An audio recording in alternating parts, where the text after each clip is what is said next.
सत्य उनके लिए नहीं है जो अपने जीवन में कुछ सुख सुविधाओं को पाना चाहते हो। सत्य उनके लिए भी नहीं है जो कुछ अच्छी अच्छी बातें बोलकर, शास्त्रों के वचन को उद्धृत करके, महापुरुषों की बातों को कोट करके लोक में कुछ तालियां चाहते हो, कुछ प्रशंसा चाहते हो। सत्य उनके लिए भी नहीं है। सत्य उनके लिए भी नहीं है जो जीवन में भीड़ को खुश करना चाहते हो। सत्य उनके लिए भी नहीं है जो अपनी अहम तुष्टि के लिए निरंतर प्रयत्नशील रहते हो। सत्य उनके लिए है जिनके अंतरतम में असत्य के प्रति गहरा असंतोष हो। सत्य उनके लिए है जिनके हृदय की गहराइयों में उस सत्य के लिए एक तीव्र उत्कंठा हो। सत्य उनके लिए है जिनके अंतर मन में सत्य के लिए एक अतृप्त प्यास हो। एक ऐसा मन हो जिसके पास जो निरंतर उसको दिए जा रहे प्रलोभनों का प्रतिवाद कर सकता हो। समाज में जो तथाकथित धार्मिक व सामाजिक संगठन है, अपनी कुंठित वासनाओं की पूर्ति के लिए, अतृप्त कामनाओं के लिए जो उन्होंने प्रयोजन रचे हैं, उस प्रयोजन से जो प्रक्षेपित मार्ग है, उस मार्ग के द्वारा समाज में निरंतर अपना कुलवा बढ़ाने के लिए जो प्रलोभन समाज को दिए जा रहे हैं, एक ऐसा मन जो उन प्रलोभनों का प्रतिवाद कर सके, जो उन प्रलोभनों के पार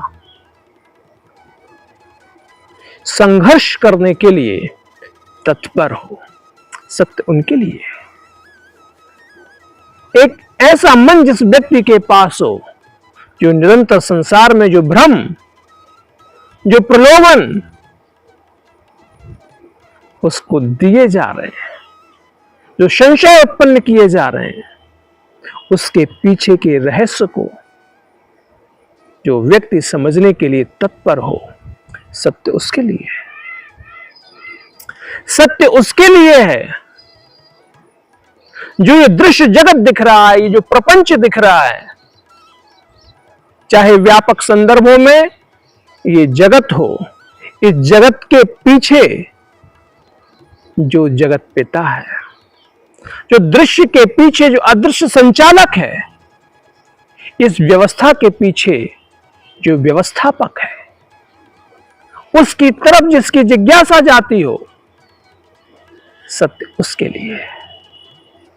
ऐसे लोक में जो प्रपंच, जो प्रलोभन, जो सिगूफे छोड़े जाते हैं, उनके पीछे का रहस्य समझने के लिए जो तत्पर हो, जो प्रयत्नशील हो, वो व्यक्ति सत्य का पथिक हो सकता है। वो किसी चीज को केवल इसलिए नहीं मानता है कि कोई चीज परंपरा से चली आ रही है। वो किसी चीज को इसलिए नहीं मानता कि वो बात किसी बहुत बड़े व्यक्ति ने कह दी हो। वो किसी बात को केवल इसलिए नहीं मानता कि वो किसी पुस्तक में लिखी हो। वो बात सत्य का अन्वेषण करके, उसकी परीक्षा करके जो स्वीकार करता है, वही सच्चा धार्मिक है, वही सच्चा क्रांतिकारी है। आज के समाज में ऐसे युवाओं को आना होगा कि समाज में फैले हुए अपनी कुंठित वासना और इच्छाओं की प्रतिपूर्ति के लिए लगे हुए तथाकथित धार्मिक व सामाजिक संगठन जो समाज को दिग्भ्रांत कर रहे हैं, उनकी मन की कुंठित, अपंग, अतृप्त वासनाओं को वो समझ सके और सत्य के पथ का चयन कर सके, वो व्यक्ति सत्य का पथिक होता है। जो सत्य के लिए ठोकर खाने के लिए तैयार हो, जो सत्य के लिए पीड़ाएं सहने के लिए तैयार हो, जो सत्य के लिए संघर्ष करने के लिए तैयार हो, ऐसा व्यक्ति सत्य का पथिक होता है। और चलते चलते चलते परमात्मा की कृपा से निश्चित रूप से वह व्यक्ति सत्य के दर्शन का, परमात्मा की कृपा का अधिकारी हो ही जाता है। ओम।